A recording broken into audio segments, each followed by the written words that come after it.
Hello student, welcome to GK study with Debanwita. আজকের ক্লাসে আমরা জিকে প্র্যাকটিস সেট 1 নিয়ে আলোচনা করব। ক্লাসটি সকলে মন দিয়ে দেখবে, আর এখন অবধি যারা যারা আমাদের চ্যানেলটিকে সাবস্ক্রাইব করনি অবশ্যই সাবস্ক্রাইব করে দিও, আর যারা যারা এখন অবধি আমাদের টেলিগ্রাম চ্যানেলে জয়েন হওনি অবশ্যই জয়েন হয়ে যেও। প্রথম প্রশ্ন দেখো, কামরূপ রাজবংশ কোন রাজ্যে অবস্থিত? তাহলে এর উত্তর কি হবে?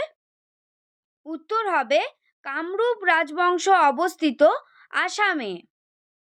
নেক্সট প্রশ্ন দেখো, গান্ধীজিকে মহাত্মা গান্ধী নামে অভিহিত করেন কে? তাহলে প্রশ্ন দেখো, গান্ধীজিকে মহাত্মা গান্ধী নামে অভিহিত করেছিলেন কে? এর উত্তর হবে গান্ধীজিকে মহাত্মা গান্ধী নামে অভিহিত করেছিলেন রবীন্দ্রনাথ ঠাকুর। সঠিক উত্তর হবে রবীন্দ্রনাথ ঠাকুর। নেক্সট দেখো, এশিয়াটিক সোসাইটি প্রতিষ্ঠিত হয় কত সালে? তাহলে এর উত্তর কি হবে? এশিয়াটিক সোসাইটি প্রতিষ্ঠিত হয় 1784 সালে। সঠিক উত্তর হবে 1784। নেক্সট দেখো, উইলিয়াম মরিস ডেভিস কে ছিলেন? তাহলে এর উত্তর কি হবে? উইলিয়াম মরিস ডেভিস ছিলেন একজন মার্কিন ভূবিজ্ঞানী। দেখো, উদ্ভিদ হরমোনগুলির মধ্যে ফল পাকতে সাহায্য করে কোন হরমোন? তাহলে এর উত্তর কি হবে? উদ্ভিদ হরমোনগুলির মধ্যে ফল পাকতে সাহায্য করে যে হরমোনটি, তার নাম হলো ইথিলিন। আজকের ক্লাসটি সকলে মনোযোগ সহকারে দেখবে, কারণ আপকামিং যে সমস্ত পরীক্ষা রয়েছে এই সমস্ত জায়গা থেকে কোশ্চেনগুলি এসে থাকে। তাহলে নেক্সট প্রশ্ন এবার দেখো, গমের মধ্যে মরিচা রোগ হয় কোন ভাইরাসের প্রভাবে? তাহলে উত্তর হবে দেখো, গমের মধ্যে মরিচা রোগ হয় পাকসিনিয়া গ্রামিনিস ভাইরাসের প্রভাবে। সঠিক উত্তর হবে পাকসিনিয়া গ্রামিনিস ভাইরাসের ফলে গমের মধ্যে মরিচা রোগ হয়। নেক্সট দেখো, স্মল পক্স বা গুটি বসন্তের টিকা আবিষ্কার করেন কে? তাহলে এর উত্তর কি হবে? স্মল পক্স বা গুটি বসন্তের টিকা আবিষ্কার করেন ডক্টর এডওয়ার্ড জেনার। নেক্সট দেখো, মানুষের দেহে ক্ষণস্থায়ী গ্রন্থির নাম কি? তাহলে উত্তর হবে দেখো, মানুষের দেহে ক্ষণস্থায়ী গ্রন্থির নাম হলো থাইমাস। থাইমাস হলো মানুষের দেহে ক্ষণস্থায়ী গ্রন্থি। পতঙ্গের মাধ্যমে পরাগ সংযোগ হলে তাকে কি বলে?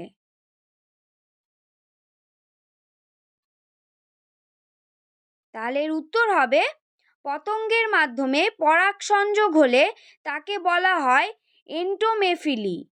সঠিক উত্তর হবে এন্টোমেফিলি।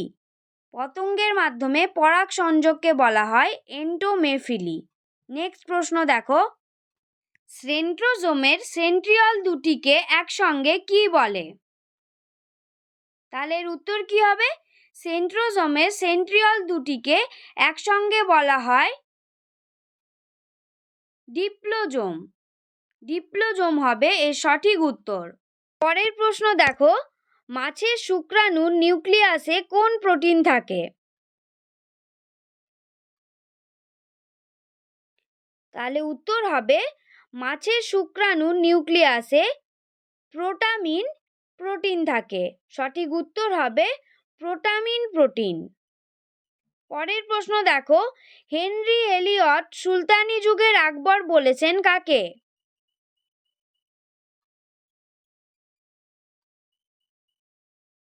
উত্তর হবে, হেনরি এলিয়ট সুলতানি যুগের আকবর বলেছেন ফিরোজ শাহ তুগলককে।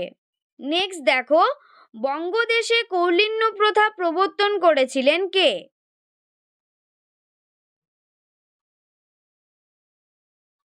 তাহলে এর উত্তর হবে, বঙ্গদেশে কৌলিন্য প্রথা প্রবর্তন করেছিলেন বল্লাল সেন।